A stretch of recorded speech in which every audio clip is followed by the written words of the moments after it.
Election season. Sweet. This video covers voting reform, and specifically ranked choice voting, an option on many ballots across the country. Ranked choice voting, or RCV, is promoted as a fundamental cure for our political ills.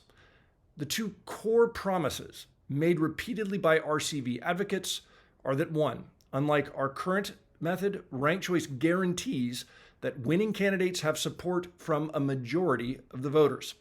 And that 2, the reason RCV can guarantee a majority of voter support is because if your favorite should be eliminated in the count, your second choice will be counted. Unfortunately, both of these selling points are false. 1, because there's no voting method that can guarantee a majority of support from the voters. Sometimes none of the candidates are supported by a majority of us. And 2, the bigger issue here is that contrary to the promise, RCV doesn't consistently count your backup choice when your favorite is eliminated. As a result, it fails to reliably elect the only majority candidate on the ballot when there actually is one. More on this in a bit. To be crystal clear, this explainer is not meant to advocate for or against a vote on any of the various initiatives on the various 2024 ballots. Still, we deserve to understand the questions we are actually being asked, and addressing the flaws in both our current method and ranked choice after the vote will require an educated and engaged electorate. I'll get to that near the end. So what is ranked choice voting? Ranked choice is one of many rank order voting methods. A voting method describes both what each of us can express in terms of our individual preferences about the outcome, as well as the algorithm, the counting system, used to add up all of our expressions to determine the winner or winners. The dominant choose only one method we use today is about as basic as it gets, but is widely regarded in nerd circles as the worst voting method humans have come up with, because it only reliably reflects the will of the people if there are 2 or fewer options. Anytime we have more than 2 options, those of us who like more than one have less weight in the outcome than those who like just one, since the more similar candidates divide support. Much of our political dysfunction can be traced to this basic inequality: duopolistic polarization and division, undue influence of money in the process, and the deepening disillusionment of good potential candidates and we the people as a whole. The good news? We can fix. Instead of limiting us to just picking one in the field, in rank order voting methods, the ballot lets us express a preference order of outcomes: first choice, second choice, and so on, which is obviously much more expressive than choose one whenever there are more than 2 choices. Sweet! If our favorite doesn't get the job, we'd at least like to be able to support an acceptable consensus option. Otherwise, we have to do the lesser evil calculus and potentially vote against our true favorites. And the whole point of representative democracy and an equal vote is to elect the most representative candidate in the field for all of us, no matter how many step up to compete for the job. So where's the disconnect? With RCV, it's not how ballots are cast that is the problem. It's how they're counted. And the way RCV is regularly explained hides this critical flaw. RCV is regularly explained as a series of instant runoff elections, but it's not. RCV counts a single election. Your vote in any rank order method is not a series of votes in a series of elections. It's one vote in one election. Your vote is not the property of the first candidate on your ballot. Your full preference order is your vote. In reality, ranked choice counts the votes for one election in a series of elimination steps. In each step, RCV sums the marks for the top non-eliminated candidate on each ballot and eliminates the candidate with the fewest top marks in that step. This process repeats until only the winner remains.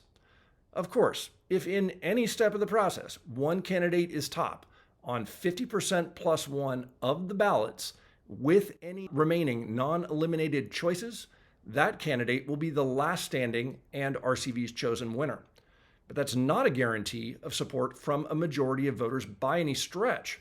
And because it eliminates candidates based only on looking at one part of each voter's vote in each step, RCV doesn't reliably count your second choice if your favorite is eliminated in any but the first step of the count. RCV only counts your second choice if your favorite is eliminated before your second. RCV doesn't just eliminate candidates, it eliminates preferences on some voters' ballots and not others in each step. So while voters are allowed to express their preferences as easy as 1, 2, 3, only some of the preferences will be counted at all. In competitive elections with more than 2 viable candidates, this unequal treatment of the voters produces obviously non-representative outcomes in the real world. I'm going to walk through a fruity example in a simple sample RCV election where Golden Delicious, Red Delicious, and Orange are vying for the job. 11 voters are trying to pick the most satisfying and representative option for the group as a whole. 4 of the 11 only really care for one of the options, which is okay and roughly matches how people actually vote in RCV. The rest expressed a preference order. For sake of simplicity, we'll note that ballots showing a last place preference are equivalent to those that leave the last choice blank. So what did the voters as a whole express? Majorities of voters preferred Golden Delicious over both Red Delicious and Orange, 6 out of 11 versus 4 in each case. 5 of the voters, not a majority, expressed a preference for Orange over Red Delicious. 9 of 11 voters, a very strong supermajority, expressed a preference for Golden Delicious as either their first or backup choice. No majority expressed a preference for either Orange or Red Delicious in anything but last place. How did RCV count these expressions? RCV's first step counts 3 for Golden Delicious and 4 for Orange and Red Delicious. As a result, Golden Delicious is eliminated, and 6 voters' backup preferences are eliminated at the same time. In the second step, RCV counts 5 for Orange and 4 for Red Delicious, and eliminates Red Delicious as a result. Since Orange is the last standing, Orange is RCV's winner. 3 voters who honestly preferred Red Delicious never had their backup choices counted, and their honesty helped elect their worst outcome. Contrary to what they all were promised, RCV elected Orange without the support of any kind of majority of voters, despite the presence of a majority candidate in the race. Oops. This is a big deal, because moving past our polarized two-party duopoly requires at the very least an election method that can reliably deliver with more than just 2 viable options. The world of voting science is replete with contrived examples and edge cases that can challenge any method. But for RCV, this flaw has played out multiple times in the real world. Alaska's very first use is case in point and closely mirrors the fruity example. In 2020, by a razor-thin margin, Alaskan voters radically overhauled their election process, moving from a partisan primary with a choose-only-one general election to a top 4 open primary with a ranked choice general election. In the summer of 22, Alaska used this system for the first time in a special election to fill its sole federal representative seat due to the passing of Joe Young. Of the top 4, 1 dropped out, leaving 3 candidates on the RCV ballot: Democrat Nancy Peltola and Republicans Nick Begich and Sarah Palin. The voters as a whole expressed clear preferences in that vote. Strict majorities of voters ranked both Peltola and Palin either last or not at all. A supermajority of voters, more than 70%, put Begich in either first or second position. Compared head-to-head, a strict majority of voters preferred Begich over Palin, and by a plurality preferred Begich over Peltola. As with Golden Delicious, Begich was the only candidate in the race who had any kind of majority support from the voters at all, and was also the strong beats-all candidate versus both of the other 2.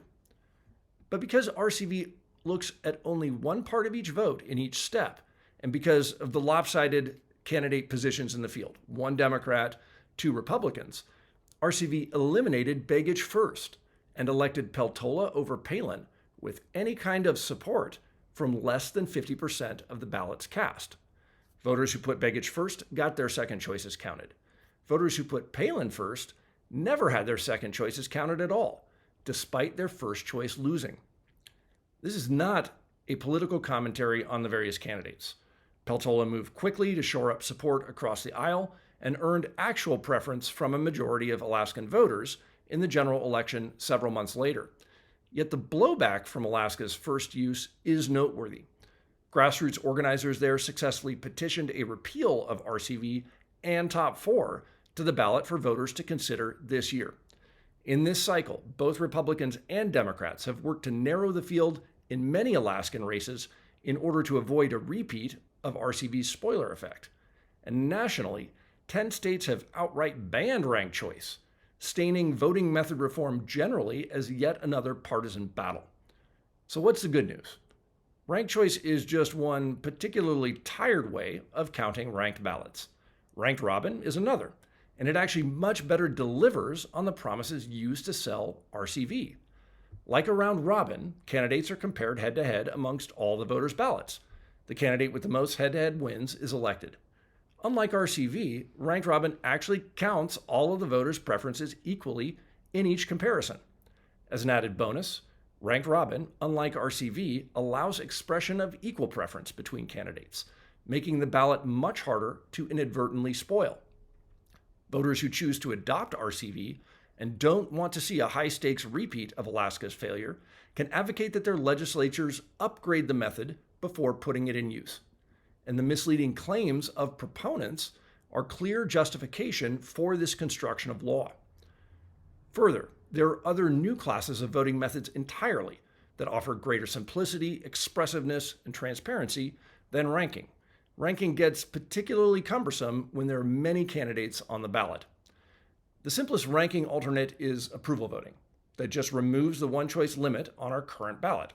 We can select all the candidates we favor, and the candidate favored by the most voters wins, meaning you never have to vote against your true favorite in order to prevent your worst outcome, and all the candidates get a count of actual voter support. In the fruit example, even if only every other voter who expressed a second rank under RCV approved their backups, approval still does a better job because it always fully counts what all the voters actually express. The miracle of and is star voting, the new kid on the block, first posited a scant decade past, that combines the concepts of both approval and ranking on the ubiquitous 0 to 5 star scale, electing the majority preferred candidate between the two who receive the most stars overall from the voters. Star equally counts both the voters' level of support for all the candidates and their specific preferences between the top two. Even if all the fruity star voters are factionally miserly with their lesser evil backups, Star still delivers demonstrably more accurate results than RCV in a form that gives all candidates and all voters a fair and transparent count. I'll leave you with a short call to engagement. Simply voting is necessary but not sufficient for the repair of our republic. If you're fired up about upgrading our democratic process, please plug in, stay engaged, and help educate our peers about both the pressing need for and nuance of voting reform. You can learn more about approval voting and plug into approval campaigns at the Center for Election Science, electionscience.org. Learn more about Ranked Robin and Star at the Equal Vote Coalition, equal.vote, and get involved in star voting campaigns at the Star Action homepage at starvoting.org. At the very least, kick the tires. BetterVoting.com, a project of the Equal Vote Coalition, lets you create online polls using multiple voting methods, including all the ones discussed in this video. You can make a sample election for a favorite frozen treat or a place to get lunch with friends, share it, and compare both how votes are cast and counted in a variety of systems.